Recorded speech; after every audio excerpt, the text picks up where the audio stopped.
Hello everyone, myself Sunita Manda. इससे पहले का जो अपना वीडियो था उसमें हमने देखा था क्या थ्योरीज ऑफ सोशल चेंज, जिसमें हमने मुख्य रूप से 4 थ्योरीज की बात की थी। सबसे पहले इवोल्यूशनरी थ्योरीज,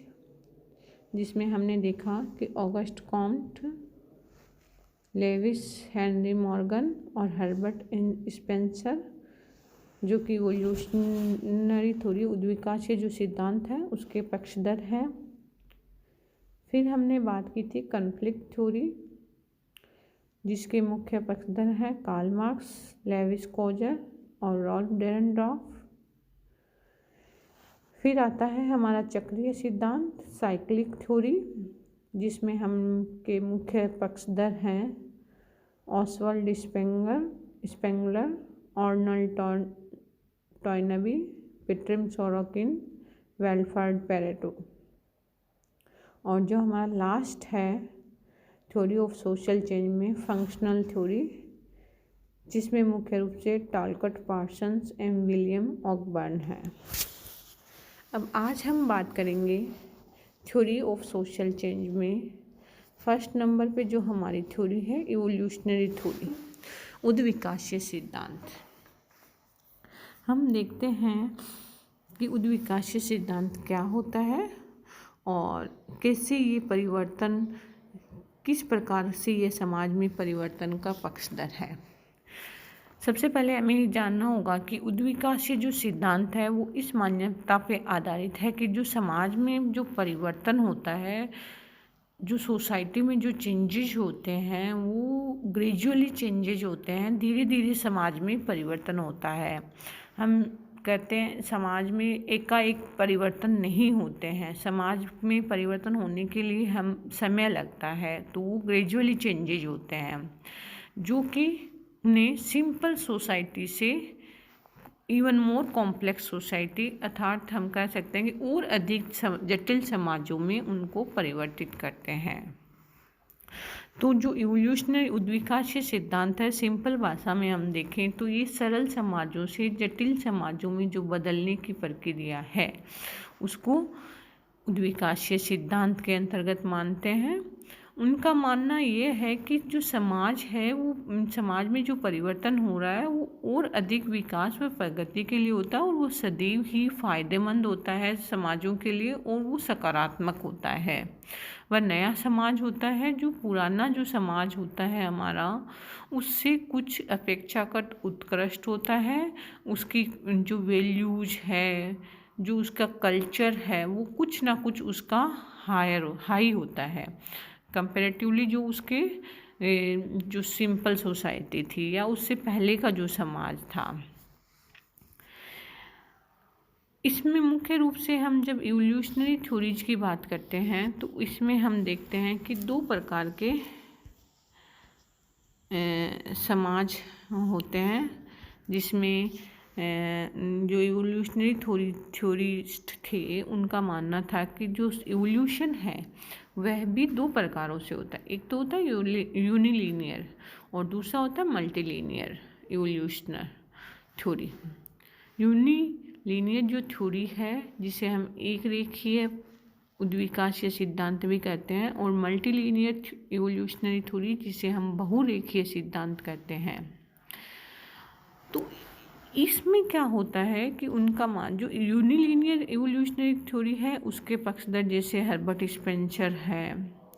उनका क्या मानना होता है कि जो समाज में परिवर्तन होता है वो एक ही दिशा में होता है और प्रत्येक समाज एक निश्चित जो स्टेजेज होती है उनमें परिवर्तन होने के बाद ही दूसरी स्टेज में जाता है और फाइनल में एंड में वो एकदम जो मॉडर्न सोसाइटीज होती है या मोर कॉम्प्लेक्स जो सोसाइटीज होती है वहाँ पे पहुँचता है और उनका एक ही रास्ता होता है, एक ही वे होता है। जबकि जो मल्टीलीनियर इवोल्यूशनरी थ्योरिस्ट हैं जिसके मुख्य पक्षधर हैं गेरहार्ड लैंस्की, उनका मानना है कि समाजों में परिवर्तन निश्चित रूप से होता है, मगर यह आवश्यक नहीं है कि उनका सिर्फ रास्ता है जो वे है वो एक ही होगा, वो बहुत सारे उनके वे हो सकते हैं, वो अलग अलग रास्तों से भी, ज़रूरी नहीं है कि सभी समाजों को एक ही तरह के रास्ते के द्वारा उनका विकास होगा। उनके विकास के जो रास्ते हैं वो अलग अलग हो सकते हैं। अब नाउ हम बात करेंगे कि जो उद्विकाशीय सिद्धांत है उसकी क्या क्या विशेषताएं हैं, उनका क्या क्या मानना है।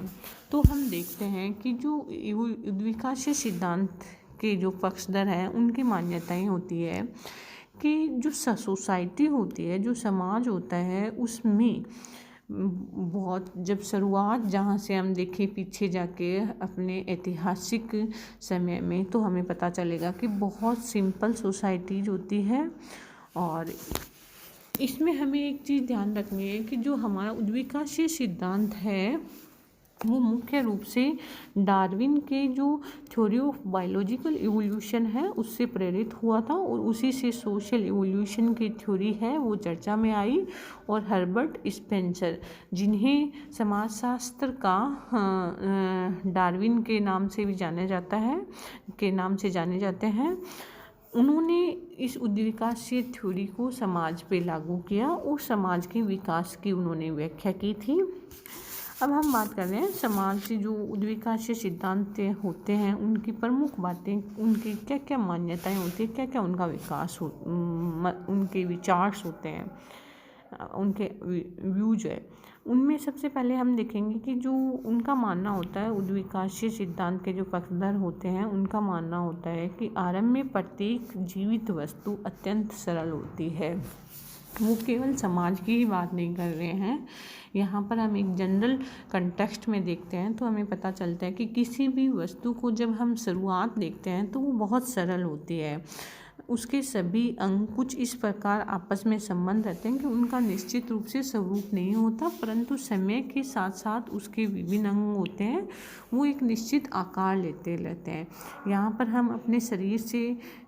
इसकी व्याख्या कर सकते हैं। जैसे शरीर होता है, जब शुरू में देखते हैं तो वो बहुत सिंपल होता है, उसके सभी अंग आपस में संबंधित तो रहते हैं परंतु उनमें से किसी को भी हम आइडेंटिफाई नहीं कर सकते, परंतु समय के साथ साथ उनमें धीरे धीरे डेवलपमेंट होने लगता है। दूसरी अवस्था में जीवित प्राणी के अंग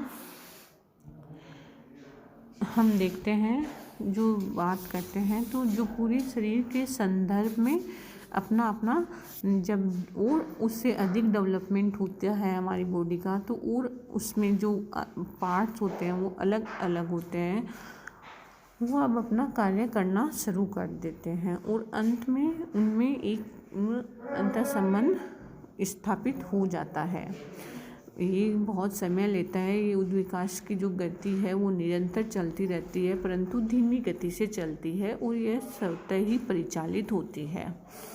उद्विकास के अंतर्गत प्रत्येक जीवित प्राणी कुछ निश्चित स्तरों से होकर गुजरता है और इस प्रक्रिया में वह सरलता से जटिलता की ओर जाता है। जैसे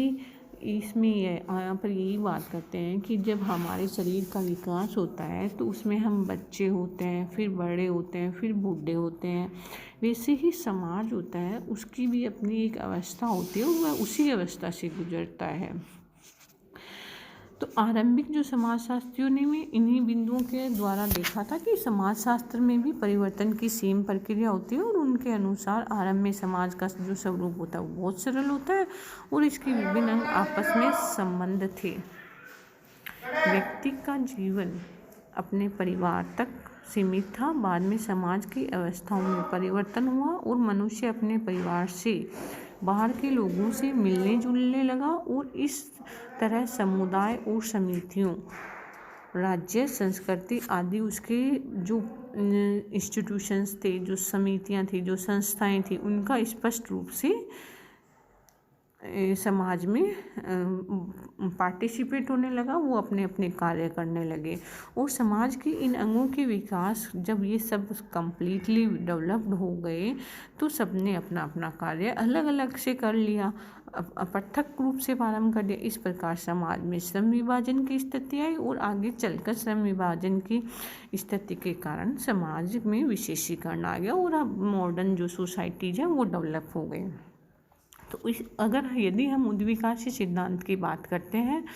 तो उन्होंने समाज के लिए जो स्टेज बताई थी डेवलपमेंट की, वो थी सबसे पहले हंटिंग स्टेज जिसे हम आखेट की स्थिति कहते हैं, फिर पेस्टोरल स्टेज जिसे हम पशुपालन की स्थिति कहते हैं, फिर आई एग्रीकल्चर स्टेज जिसे कृषि की स्थिति कहते हैं, और अब आई है जो इंडस्ट्रियल स्टेज या औद्योगिक स्थिति। अब नेक्स्ट हम बात करेंगे सामाजिक परिवर्तन के संघर्षात्मक सिद्धांत की।